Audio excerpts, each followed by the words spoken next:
Let us solve a problem on the transmission lines using the Smith charts. The given problem is determine the input impedance of a 200 ohm line and 3/8 wavelength long terminated in 100 ohm resistance using Smith chart, and also find tau, that is the reflection coefficient. Okay. So, in the given problem what is asked is that you have to find out the reflection coefficient, and also we are supposed to find the input impedance. The data given are the transmission line characteristic impedance is given as 200 ohms and load impedance is given as 100 ohms. First we have to calculate the normalized load impedance. So, the normalized load impedance Zn is equal to ZL divided by Z0. So, ZL is given as 100 ohms and characteristic impedance Z0 is given as 200. So, 100 divided by 200. So, this is equal to 0.5 plus J0. Only we are having the resistive component and the reactive component is 0. Then for the particular lines, the length is given, that is 3/8. L is equal to 3/8 of lambda is given. Therefore, I can write it as L by lambda is equal to 3/8. So, 3/8 is equal to 0.375. Now, so let us draw these particular values on this chart. First, what you have to do is that consider this resistive part and the reactive part. We have only the resistive part and we do not have the reactive part. We are not having any reactive components, only the resistive component 0.5 is present. Now, along this particular constant resistance circle, see where the 0.5 marking is there. So, this is the point where you are having a 0.5 markings. Then once you mark this particular point with OA as a radius, okay, take a compass. Using the compass, draw a circle. Now, once you draw a circle, so this particular circle cuts at this particular point and cutting at this particular point. Now, so this point is going to give us the voltage standing is wave ratio, that is VSWR, and then so this point is also giving the voltage maximum and this point is giving us the voltage minimum. Okay, next what you have to do is, here you are calculating value L by lambda is equal to 3/8. So, this value is equal to 0.875 has been given in the particular problem. Then what you are supposed to do that? So, along this particular line, the values are marked in terms of wavelengths. So, what you have to do is 0.375 you have to move toward the generator. Now, so from this particular point, if you are moving and you are coming up to this particular point, you are moving a distance of lambda by 4. Here you have a value of 0.25 and here you have a value of 0.50. Now, you are supposed to move a distance of 0.375. So, what you have to do is along this one, okay, along this one you have to move a distance, okay, that has been shown in this with this particular arrow mark. Now, from this particular point along this particular circle you move a distance of 0.375. Now, you will reach to a point here where 0.375 wavelength has been marked on this particular line. Once it is marked, now go to this particular O, then join this O with B. Once you mark this particular point B where you are getting the length as 0.375, so then this O to A you have to join it. Once if you join with O to A and this particular one is cutting touching this particular circle, so at this particular point. Now, this particular point, the point at which the whatever the line you are drawing from O to B cuts this particular circle is the point having your input impedance point. So, that impedance, if you measure the value at this particular point, it is going to be 0.8 minus 0.6, and this 0.8 minus 0.6 is a normalized impedance. Now, we have to convert into the normal impedance. Now, input impedance Zs is equal to Zs once again. Now, this is a small ZS and this is a capital ZS. Now I will write it here. ZS is equal to ZS into Z0. Now this ZS is equal to 0.8 minus J0.6 into Z0 is given in the given problem as 200.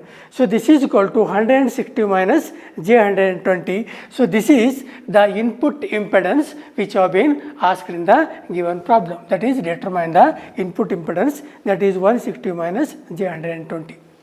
So next thing what it has been asked is that find the reflection coefficient 2. To determine the reflection coefficient, take a compass, take this particular distance. Once if you take this particular distance, then from this particular point, using a compass, mark on this particular line. Now here it is touching this particular line. Once wherever it is touching, so that value is the reflection coefficient. So this is value is equal to 0.33. Then, so this B you extend it to touch the last circle, and here the angles are specified, and this angle what you are getting it here, so this angle is 180 degree. So therefore now your reflection coefficient is 0.33 at an angle of 180 degree. So this is how using the Smith chart you can calculate the various parameters. Consider the stub matching.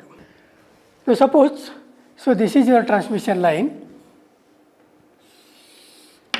and here, so this particular transmission line is terminated with a load impedance ZL, and here you have the input, so this is your source impedance, and this particular line is having a characteristic impedance Z0.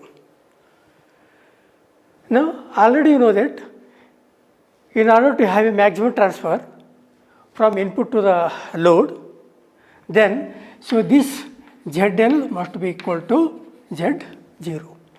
If ZL equal to Z0, then whatever the signal you are sending it from the transmitting end, it will be absorbed by this particular load.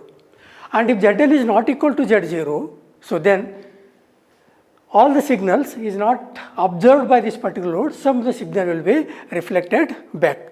When the sum of the signal is reflected back, so then you are getting the reflection coefficient, then the standing waves and the standing wave ratios are getting. But this reflection is an undesired in the transmission lines. We don't want any signal to be reflected back from this. Means to say that all the signals what you are sending should be absorbed by this. And that is happen when only the case if ZL equal to Z0. This is theoretically we are saying, but practically if you look, whatever the load you are connecting, it may not be matching with the whatever the characteristic impedance of the line is, because the characteristic impedance of the transmission line is fixed one. It may be of 50 ohms, or it may be 75 ohms, or it may be 100 ohms or 200 ohms, whatever it is. But this ZL is the load which you are connecting across at this particular point across A and B, the value may be anything. That means practically, so this ZL is not equal to Z0. Then what we are supposed to do in this particular impedance matching is that we try to match this load with respect to the characteristic impedance. When this particular load is matched with the characteristic impedance, so then we are calling so this as impedance matching. What is impedance matching? We try to match whatever the load impedance we are connecting here, that value must be equal to the Z0. But in reality, whatever the value of ZL you are connecting is not equal to the Z0. But somehow you have to have certain modification in this particular circuit such that so your ZL must be equal to Z0. So then we are calling it as an impedance matching. Now to do that one, so what we are supposed to do it here from here, okay, the two things are possible which I am showing with the dotted lines. So here you can use impedance matching network. Okay. Now here you should have a network which will match this load impedance with respect to the characteristic impedance. Okay. Now, second method is that instead of using the impedance matching network, so we can go for the stub matching. In the stub matching, we have the two types. One is single stub matching technique and the second one is double stub matching technique. Okay. You can match this load with respect to Z0 using the single stub matching or the double stub matching techniques. But for your module is considered, so only this we are dealing with the single stub matching and we are not dealing with the double stub matching. Okay. Now, in the single stub matching technique, we will come across once again the two things. One is short circuited stub, okay, and second one is open circuited stub. Okay. That means to say that at this particular point, okay, so for example here from this point to this particular point, here we are using a single stub. It may be a short circuited or it may be a open circuited. Now, just let us consider a short circuited stub.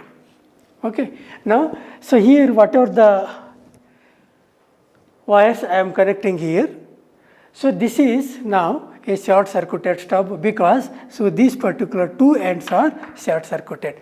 I am connecting across this A dash and B dash. Now, in the stub matching, what we are doing is that you have to match this load with respect to the characteristic impedance. Now, you have to have connected certain things in here in such a way that so this ZL must be equal to Z0. Then this stub with a certain distance from the load, so this distance we are taking it as a D distance. With a certain distance from the load, we are connecting a stub here and this stub is having a length L. Okay. L is the length of the stub and D is distance of the stub from the load. Okay. If you properly select this particular distance D and if you properly select this particular length of the stub L, then you can match. So, this ZL with respect to Z0. When ZL is equal to Z0, that is load impedance with the characteristic impedance. So, then the maximum power from input will be transferred to the load. So, this is what the thing as we are doing in the stub matching technique. Okay. So, this is the enhanced enlarged view of this particular stub. Okay. That is E stub, a short circuited plunger will be there. So, this plunger will be moved. Okay. Now, because you are calling it as a E stub, because you are considering the E fields here, by moving this particular pulse along this particular waveguides, okay, and this is whatever this tube and so on, it is a rectangular waveguides. So, this particular stub has been connected to this. By moving this particular plunger, okay, we can adjust the load impedance with respect to the characteristic impedance. Then H stub, once again, so this is a rectangular waveguide. Now H stub is connected parallel to this particular line. Okay. Once again the plunger is here, the plunger length is adjusted, moved inside or moved outside to adjust this particular length. So, you have to map the ZL with respect to Z0. Okay. Now, so this is EH plane, that is electric field and magnetic field tuners. Okay. Now, simultaneously we are having a E field tuner and H field tuners. We are moving this particular plunger inside or outside and simultaneously we are moving this particular plunger inside and outside to adjust the length such that this load impedance must be equal to characteristic impedance. And once this load impedance becomes equal to the characteristic impedance, so that position will be taken as a constant position. So, then input signal is applied and it will be transferred to the load. Now, so the next task is, theoretically we are saying that we are supposed to connect the stub at a certain distance D from the load and the length of the stub has to be calculated. The question is that how to calculate these particular values of D and L. So you can analytically calculate the values of the D and also you can calculate the values of the L, but analytical calculations is a very tedious process and a complicated process. So therefore, instead of going for the analytical technique, we are using the Smith chart to calculate the various parameters required for the stub matching. Okay. Now, so this is your Smith chart. A simplified version of the Smith chart has been shown in this.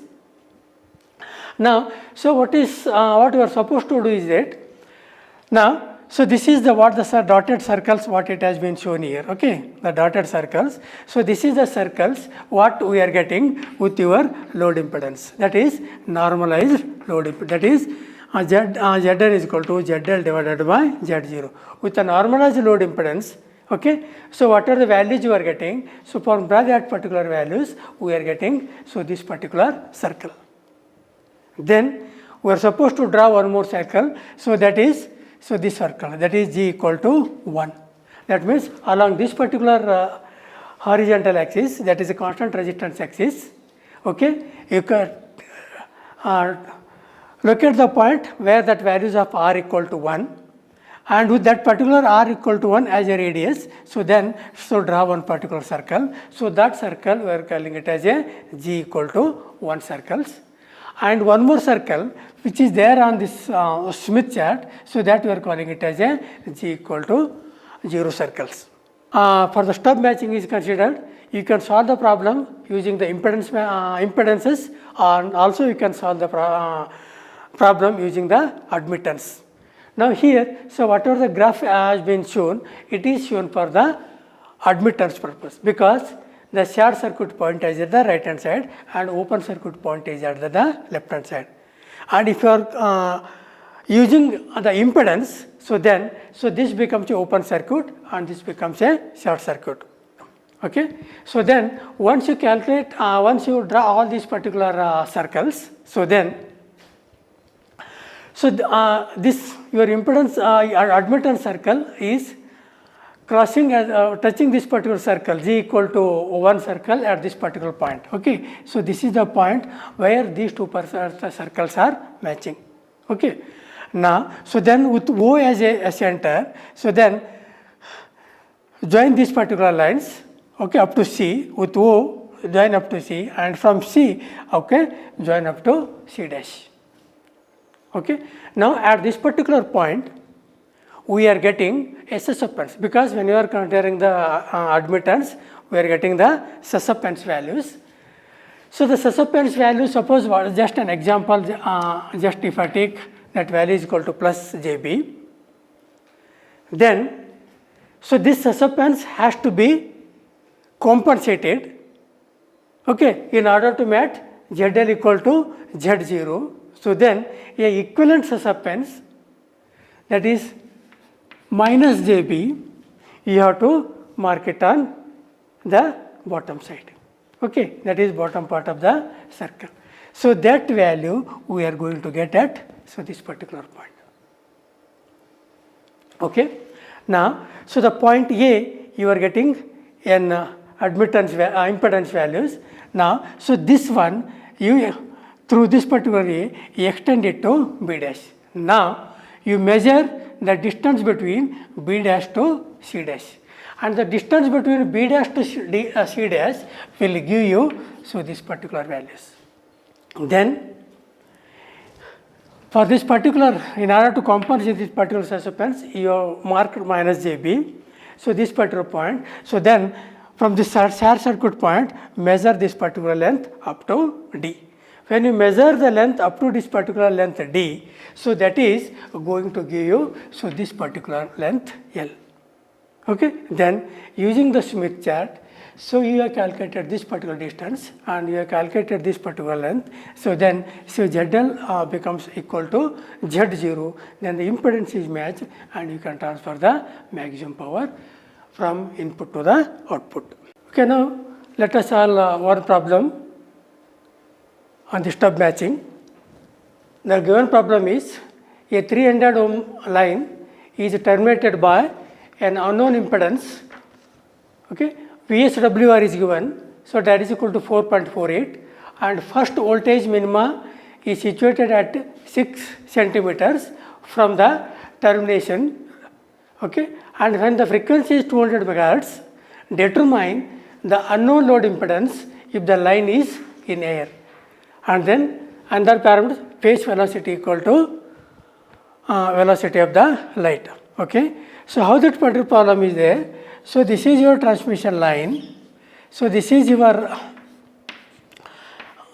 input end, and this particular line is terminated with a load, okay, and this particular value is unknown to us, because and this particular line is having a characteristic impedance, so that is equal to 300 ohms, and the first voltage minima is situated at 6 centimeter from the term. So, that is from this particular point at a distance of 6 centimeters, okay, you have first V minima, okay, and the frequency is 200 megahertz, F is given as 200 megahertz, okay, and you have to determine, so whatever this particular unknown impedance is there, okay. So, in the given problem, VSWR is given, VSWR is given as 4.48. Now, this 4.48 we will take it as an value equal to R, because the load impedance is not given in this particular problem. Now, so come to this particular Smith chart. Along this particular horizontal axis with a value equal to 4.48, somewhere it touches this particular one with O as the radius with this one, so draw a circle, okay. So, that is going to give you the resistance circle at this particular point, that is a constant circle which is having a value is equal to 4.48. So, that means to say that along this particular circle at any point, so the value is equal to 4.48 only, and this value is equal to R, okay. Now, this particular point on, okay, on this particular point is going to give the VSWR, and the distance d minimum is given 6 centimeters. We know it is also given that f is equal to 200 megahertz. Now, we know the formula lambda is equal to Vp divided by f. This phase velocity is equal to the velocity of the light. So, then I can write this equation as c divided by f, and the velocity of the light is 3 into 10 to the power of 8, and the given frequency is 200 megahertz, 200 into 10 to the power of 6.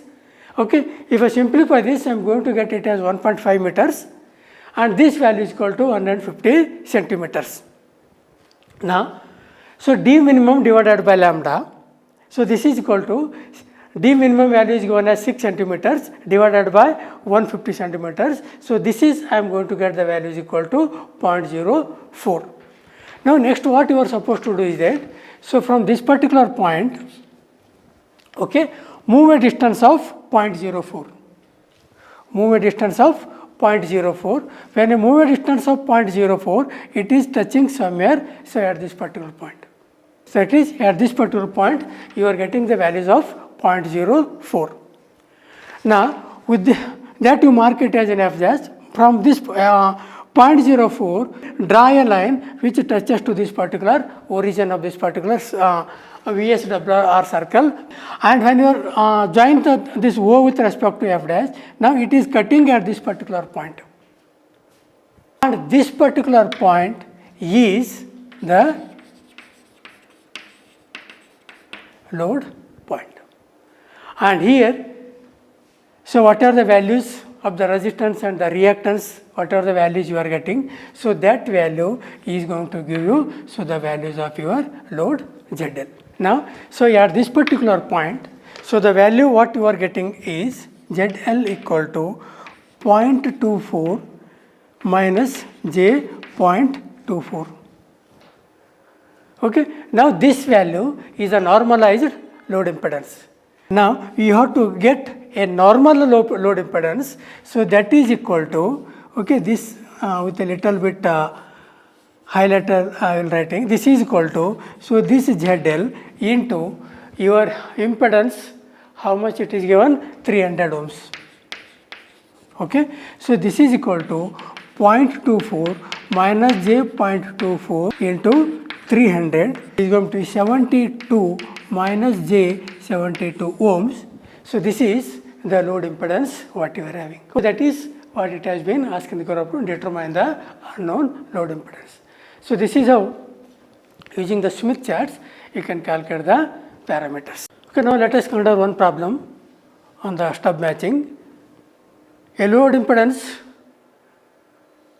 ZL equal to 60 minus j 80 ohms is required to a 50 ohms coaxial lines, that is characteristic impedance is 50 ohms, by a short circuited stub of length L located at a distance d from the load.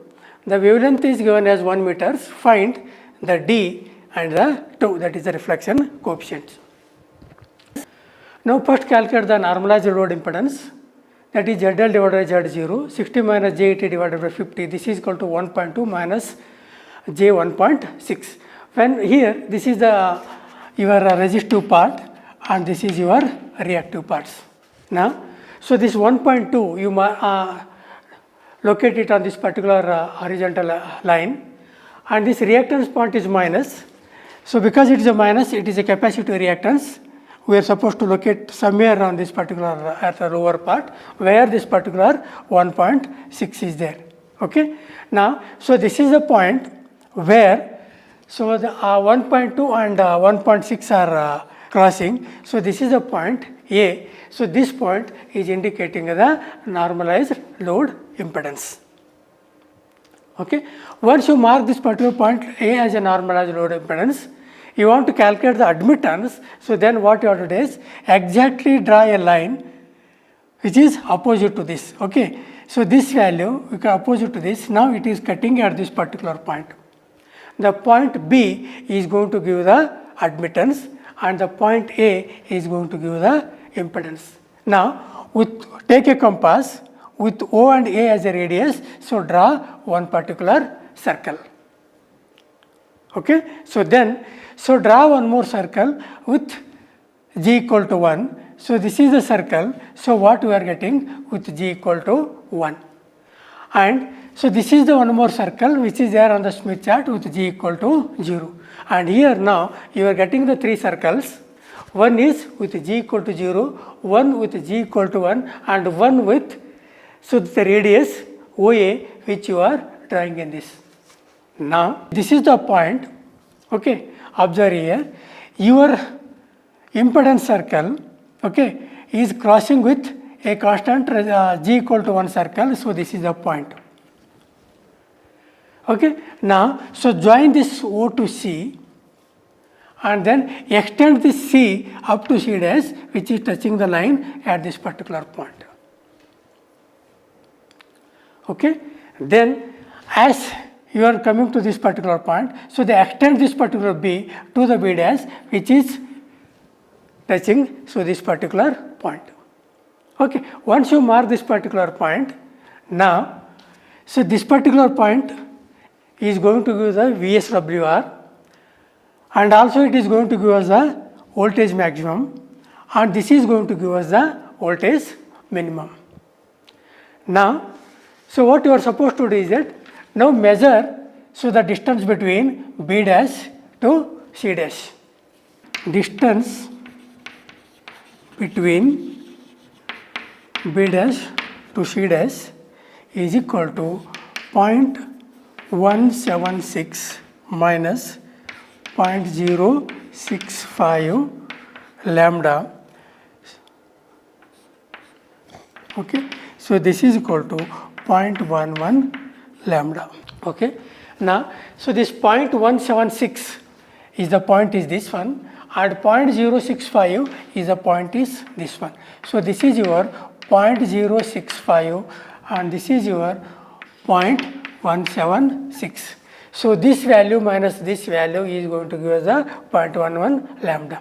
Now, so in this particular case, then substitute the values of lambda. So the lambda is given in the problem. So this is equal to 1 meters.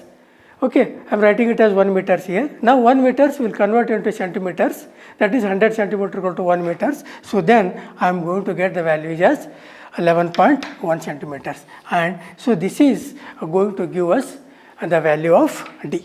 Next, we are supposed to calculate the length of this particular stub.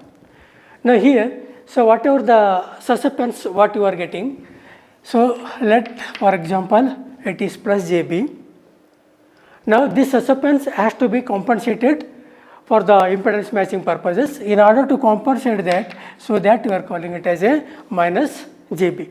So this minus JB value, okay, we have to mark it on the bottom side. That means to say that suppose if you are getting it as plus J2, then so at the bottom side in order to compensate this one, we need minus J2. So the minus J2 is marked, now some it is there, so at this particular point. Okay, then join this O with respect to with D. Okay, join O with D. Once you join O with D, so then measure the distance between these two. Okay, then you measure the distance between these two, so that is going to give us the values of L. Okay, now once you determine the value of D, now you have to determine the value of L.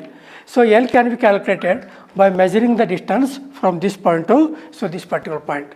So this L is equal to 0.344 minus 0.25 lambda. So this is equal to 0.094 into lambda. So this is equal to 0.094 into 1 meters. So this is equal to 0.094 into 100 centimeters. So this is equal to 9.4 centimeters. Now, so how your transmission line looks now here is, so this is your transmission line. So this is your input, and here you have connected a load. Now the D you have calculated. The calculated values of D is 11.1 centimeters.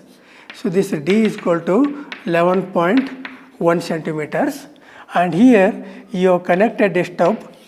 Okay, so this stub is having a length, so the length is equal to 9.4 centimeters. And this is how for the impedance matching purposes, using the Smith chart, you can calculate the distance from the load end and the length of the stub.